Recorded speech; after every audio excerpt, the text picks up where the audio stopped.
South Korea is facing a whole slew of diplomatic challenges at the moment, with its once promising relationship with North Korea grinding to a standstill, and its ties with Japan, as we've been hearing, sitting at the lowest point in years. So we thought we'd ask a well-respected professor and author what he thinks Seoul could do to turn things back into its favour. Here's our Kim Bo-kyoung.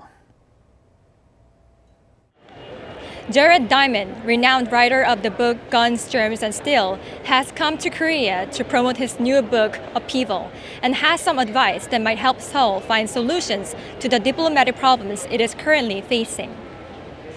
In particular, he made two key recommendations to South Korea regarding its ties with Japan and North Korea.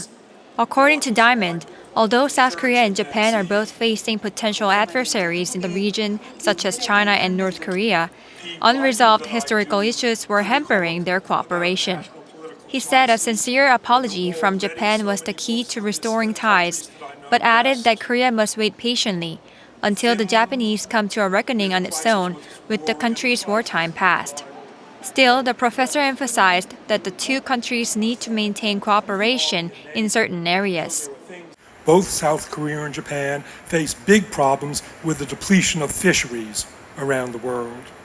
Both South Korea and Japan face big problems from dangerous neighbors.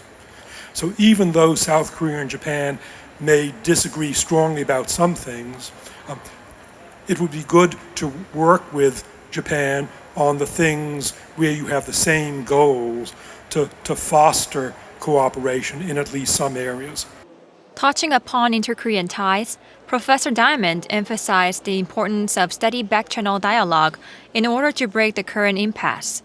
He named Finland as a possible benchmark for South Korea to look to, with the Scandinavian country having found a way to survive despite bordering Russia to the east, formerly the Soviet Union. The Finns learned that what they do is engage in constant discussions. They're not publicized discussions. They're off-the-record discussions with Russia at every level, from the presidents to cabinet ministers to government officials to low government officials.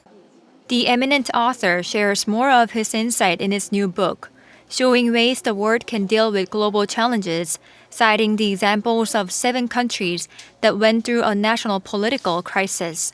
Kim Bo-kyoung, Arirang News.